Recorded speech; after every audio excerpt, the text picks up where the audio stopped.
Dear Lori, over the last several months I have tried to find ways to reach my 7-year-old son. I have had numerous conversations with his teachers, the principal, therapists, but we aren't making any progress. When I need to redirect his behavior or try to get him to do his homework or talk to him about making the right decisions and choices, he shuts down. He acts like any time I need to address his behavior, regardless of how calm and explanatory I try to be, he doesn't seem to try and change what he's doing, and he also acts as if I am punching him in the gut. I feel like nothing works. He fights me over most things. He yells at his brother, saying, "I'm not your best friend anymore." He screams at his sister when she touches his things. He runs into the parking lot. He climbs on things at the store, and he cries when he has to do his homework. He melts down when I ask him to do things. I know that he's a sensitive child who internalizes everything. I am trying so hard, and I am so frustrated, and I feel exhausted, and I feel like a failure as a mother. Wow, Jessica, okay, the first thing I want you to do is really take a deep breath and really breathe into those feelings of failure. Because I think feeling like a failure as a mother is something that we all go through. It's not something that should stay. I think it's pretty normal to have those thoughts once in a while, but and we may even go through long phases with our kids where nothing seems to go smoothly, and those thoughts can creep in now and again. But it's really important to remember to step out of that pain, to release it, and if we hold on too tightly to a negative affirmation like that, like "I'm a failure as a mother," it can really paralyze us from seeing any other solutions. And then over time, those thoughts that we think become our beliefs, and then they start to inform our thoughts and our behaviors unconsciously. So what I want you to do is not focus on how to address the behavior, but how to strengthen your relationship to help your son better regulate his emotions and his behaviors. I think that when we get stuck with our kids, when there seems to be no compromise or no understanding or no shift in behavior, we can get caught up in fearing for their future, fearing for their future adult self. We imagine them violent, homeless, uneducated, or maybe sitting in our basement unemployed and ignoring our wishes. Right? But if we can just recognize for just a moment that we're just really good storytellers, and that fear story that we create in those moments of frustration, that story that we tell ourselves, doesn't really have any basis in fact. So then we can be more open to receiving the gift of this challenge.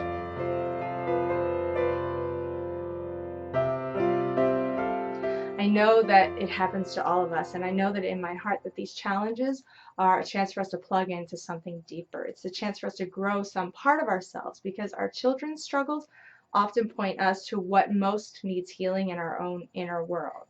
Sometimes in order to reach our kids, we need to temporarily relinquish our grip on discipline and take some time to really reestablish that loving bond with them. Maybe you're even unaware of how your relationship could be affecting your situation or your son, but what's most important is that you recognize how your relationship is actually part of the solution.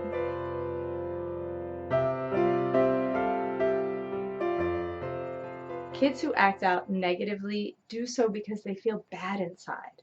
And sometimes in our rush to explain or set up limits with logic and reason, we can unintentionally send the messages of shame and blame. And instead of leading our kids to reflection and skill building, we actually are ensuring a cycle of self-doubt. And then they learn to avoid resolving conflict. They learn to avoid their feelings. As you said, he shuts down. He may feel like as much of a failure as you do, even if he doesn't express it in the same way or in a way that makes sense to our adult view of things. Sensitive kids especially may have trouble expressing their feelings and their emotions because they are so intense. So it's easier to shut down those emotions than deal with all that energy that might be coursing through his body, especially if there are demands being made on him or expectations which he feels like he can't meet.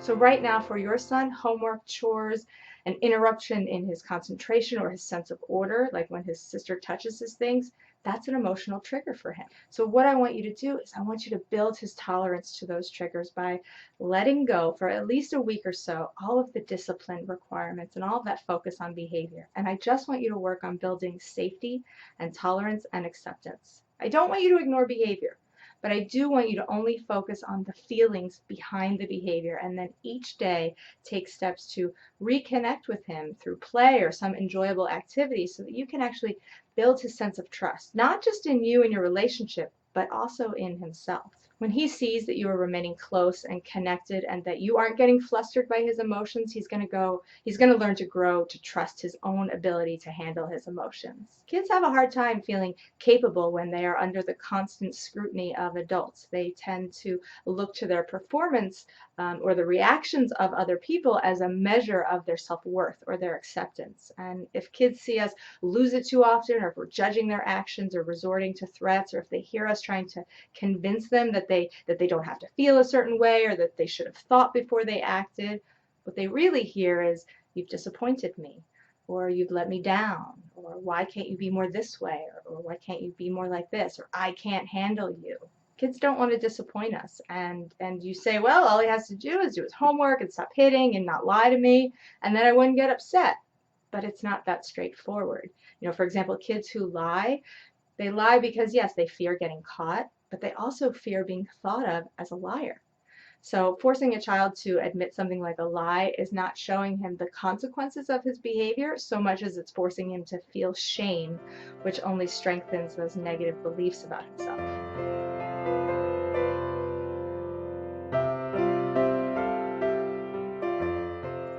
All right, so let's recap some of my top tips to help you shift out of this cycle and stay focused on relationship and not behavior. The first tip is focus on only the feelings, just for right now. When he has trouble with his siblings, you can say something like, "I hear you saying to your brother that you don't like him. He moved your Legos again. You must be feeling really upset. I can understand your anger at having your things touched. Tell me more about what's going on for you." And then accept and acknowledge those feelings without feeling like you have to give advice or fix it. So you can say, "When you hit your sister and then you ran away, I know that you were feeling really overwhelmed. I bet it's scary to feel trapped like that. I'd like to understand what's bothering you."